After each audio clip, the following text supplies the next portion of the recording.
Good morning. We're bringing in the other states, so it's pretty useful to start on time. So I could introduce myself, but I have no funny anecdotes. I'm a pretty boring individual, and I don't look forward to meeting myself at conferences. So I've got none of that. When I welcome states, welcome state, welcome friends, welcome my leaders. We are going to try something a little bit different today. We're going to try something actually for me very different today. When Ann Craig introduces the program to many people and introduces it here in Illinois, she is quick to say that there is no failure, that you can't fail, that you can try, and ultimately the process is what you get out of it. I am going to do my best to prove her wrong today with this presentation by failing miserably. So what I would like to do is, rather than, what I'm normally used to do is, I put together keynote slides and I make them pretty, and the idea is that, even if I can't say anything intelligent, I can entertain you with pretty pictures. And today we're going, acoustic. If you ever have a chance, Eric Idle, if you know who Eric Idle is, of Monty Python fame and Spamalot, wrote a fabulous book. It's called The Greedy Bastard Diary, or Greedy Bastard Tour Diary. And he tells the story of, when he used to go out and do comedy shows and such, they have to bring the sets and the dancers and the extras and the orchestras, and it's a big production. And what he wanted, he went to a tour producer and he said, okay, it's just me and like 3 friends, and we get on a bus and we go do this. And the tour producer said, oh, you want a Greedy Bastard tour? And he said, what does he mean? He goes, well, when musicians get to a certain age, they just show up with the acoustics, so they don't have to pay for the set and the actors, and so they just go rake in as much money as they can. It's a Greedy Bastard tour. So this is my Greedy Bastard tour. We're going to go acoustic on you today, and what we're going to try is a lot of interactivity, and we're going to try doing that through Twitter. So I'm going to call out some questions, and I'm going to ask for you the input. I'm going to ask for groups to get together. So within the states, this is not going to be just a sitting and watching a screen. I'm going to ask you to do things. And I'm going to then ask you to use Twitter to respond. All right? So rather than the old debrief back and forth, we're going to do it this way. The way we need to do this, and this is the first point of failure, is on Twitter, if you tweet using the hashtag AskVRD, Ask Virtual Dave, there's a long story behind it, it will pop up on this screen, all right? So that, yes, that is the first thing, is that I am trusting my community in a conversation to not abuse it, and watch that doesn't work. So, there we go. The Greedy Bastard Tour has begun. All right, so what I'm going to do before we even get into it is, I started, before I even showed up and asked and said, what would you like me to talk about? And I got 4 folks who said, we have a couple of issues we'd like you to talk about. Maine State Library, thank you Mainers, wrote that, how about addressing the all things to all people conundrum? Yes, it is. Right? And so we're going to talk about that. That comes up a lot when we talk about community engagement and what projects we can work on and how we can do it. What is the difference between that and a community center? And then I got another tweet that said something to the effect of how librarians relate to informal education and relevance. All right, that's an interesting thing to talk about. I got another tweet that said how to increase public awareness of the vital importance of employing more librarians instead of only employing more paraprofessionals. Mm-hmm. And the last one I got was, how do we motivate our colleagues and management to take on new projects like the ones we're coming up with in iLead USA teams? All right, so that actually, as I looked at it, I was thinking, how am I going to get those topics? And then we're just going to do it as a Q&A period. I said, actually, that forms a pretty interesting outline, right? How do we do, how do we solve the all things to all people problems? How does it do informal learning? What's the role of librarians in that? And then how do we implement that change? So that's the theme through today. And what I'm going to say is most of it is changing our mental models. When we and the communities we work with and the paraprofessionals and the library administrators and library school, we've set up a way of thinking about libraries that gets in the way of solving some of those problems. So I want to start with an example, and here it is. Several years ago, OCLC did something called the environmental scan, and they went and looked and said, this is how the world is and what's happening. And one of the things they asked as the survey was, what one word do you associate with libraries? And they said, books. So, this is really interesting, right? Because, clearly what that means is they have a traditional view and all they want are books and bookshelves, and so it's all about books, and so all this community stuff where we're gonna be like, why are we bothering preparing people for autism? What's this hotspot thing? Why would we do this? Because all they want are books. First activity, what I would like you to do, those of you Twitter folks, is I would like you to give me one word that you associate with books.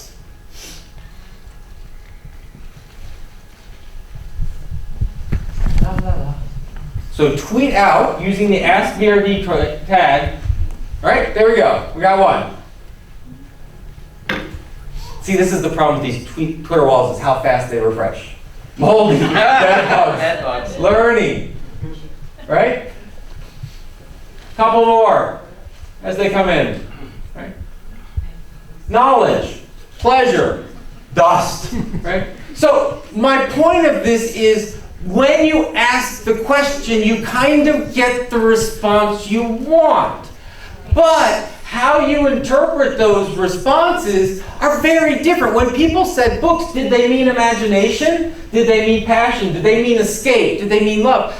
That word, that term has so much around it that to collapse it into one word, we reach for something that's immediate and obvious.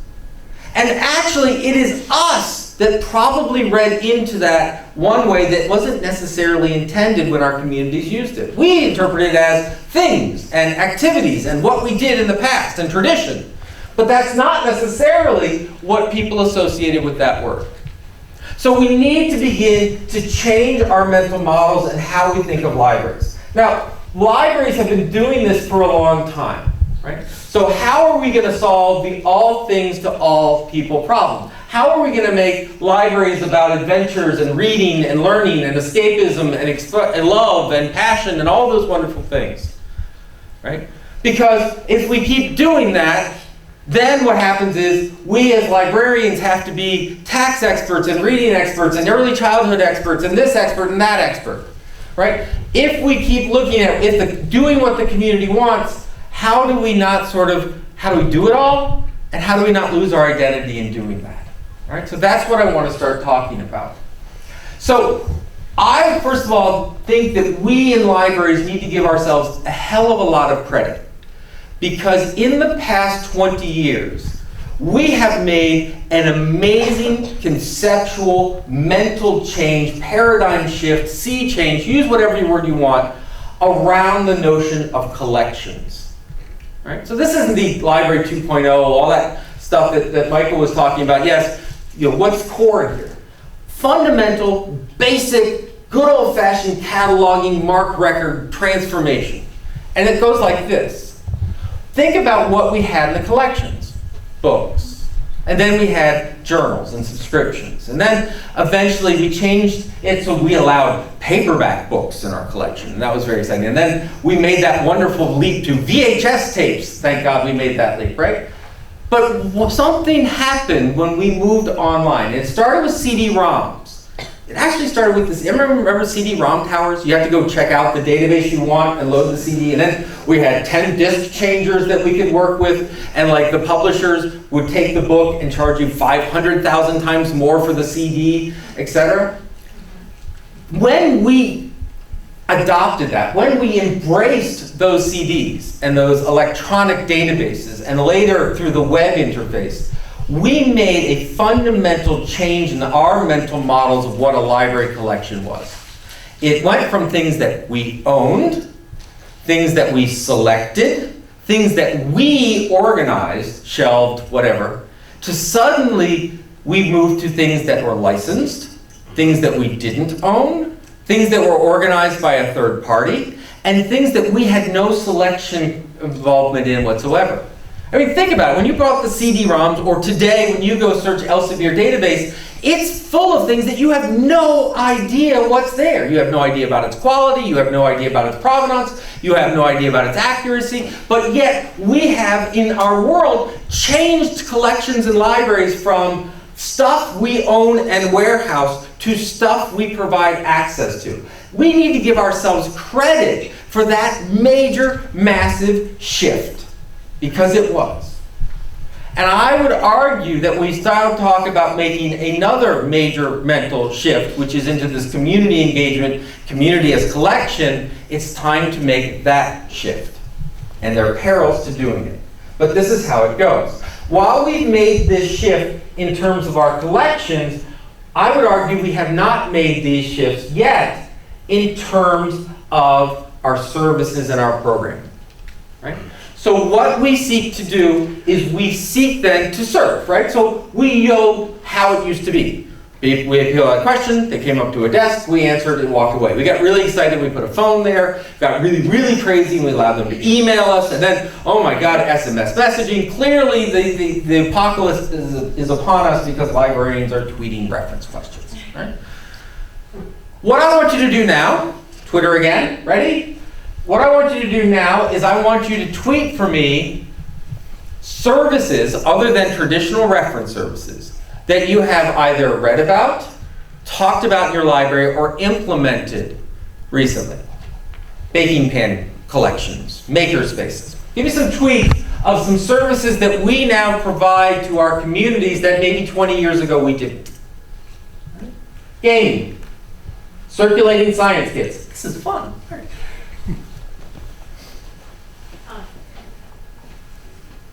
Chat reference, checking out e-devices, seed libraries, right? I'll wait for a few more. By the way, if you ever community-focused, circulating telescopes, computer classes, famous studies of teachers in front of classrooms, I think I might have told you this before, they found out what you can do to increase interactivity. The answer was wait. That most teachers in front of a group will ask a question and wait for less than 10 seconds for an answer, and people take at least 30 seconds to formulate a response. So we have to be aware of uncomfortable silences. Little bit boxes, community weight loss support. Oh, thank God, I need that. All right. Play spaces, one-on-one tech help. Right? So we've done it, Dave. We've made the change. Life is good. Except we actually haven't done it yet. Because what this tweet was, and what I get a lot of feedback on, is as we do wireless printing and knitting groups and whatever, we see that librarians are being stretched and pulled apart. That our service staff is suddenly, I went to library school and now I'm into knitting. I went to library school and they didn't teach me anything about Lego walls and 3D printing, and now I got to learn this and now I got to learn that. How do I keep up with it? And we see that it's not only we doing it to ourselves, marketing and bike races and rainbow looming. I have one of those, right? It's not just that. We see that particularly in public libraries, but you see this in school libraries and all types of libraries, the communities that we have served and the services and the network of support that we provide to our communities is thinning out around us as well. In other words, at the same time that we're adding new cool services like these, what's happening is the IRS is withdrawing their phone support.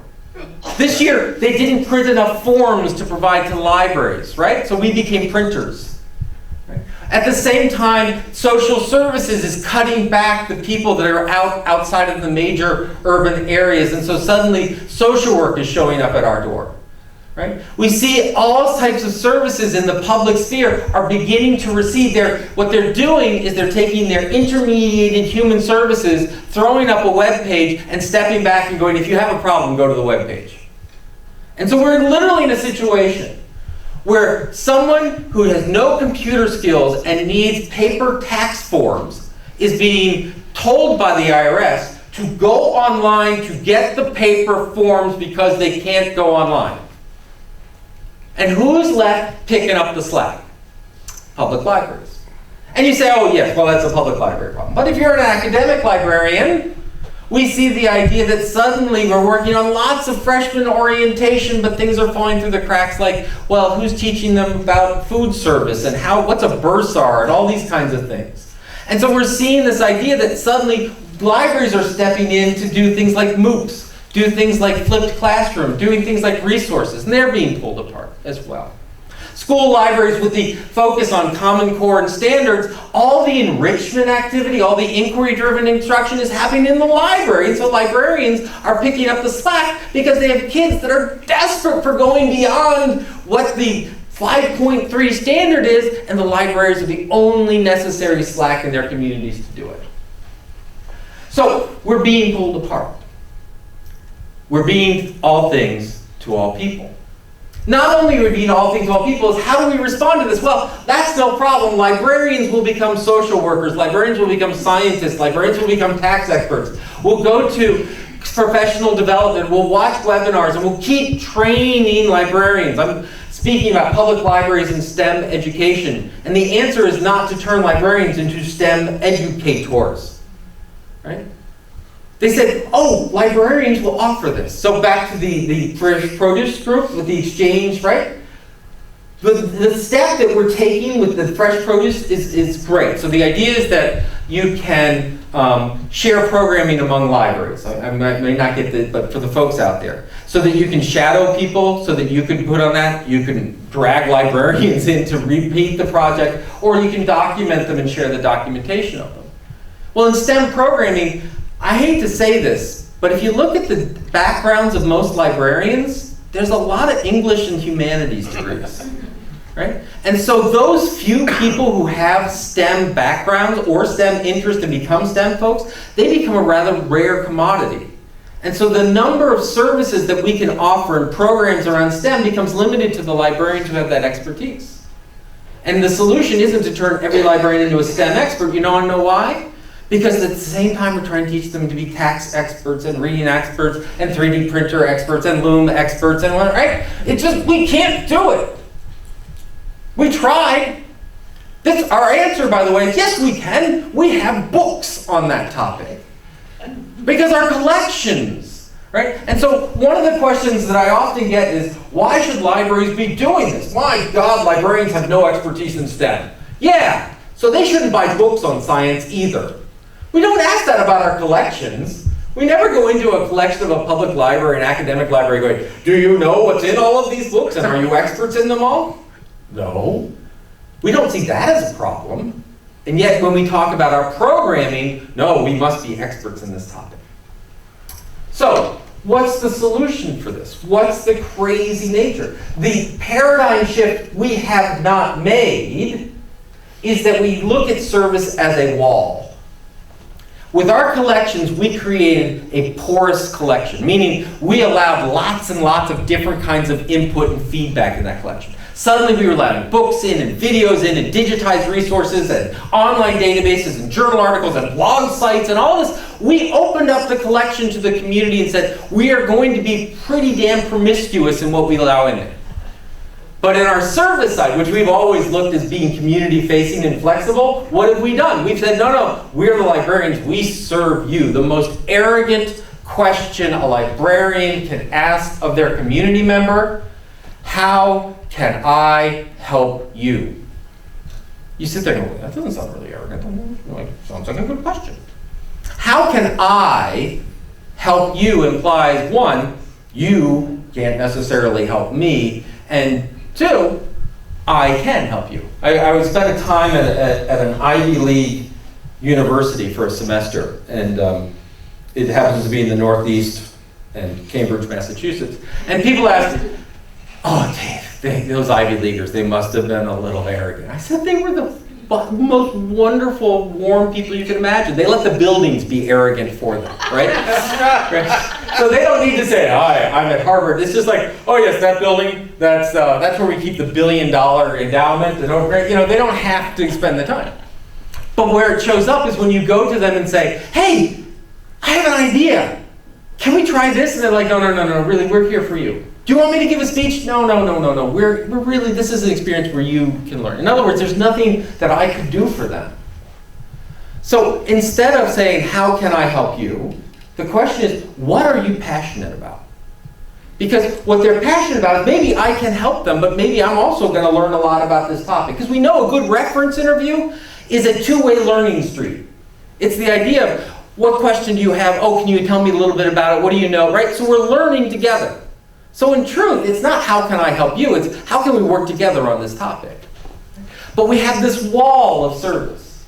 And what that means is either we as librarians need to know everything, which doesn't work, or we do, what we see a lot in academic libraries, no problem, we will hire a PhD in physics. We'll bring in a social worker. We'll bring in, and we begin bringing non-librarians into the mix.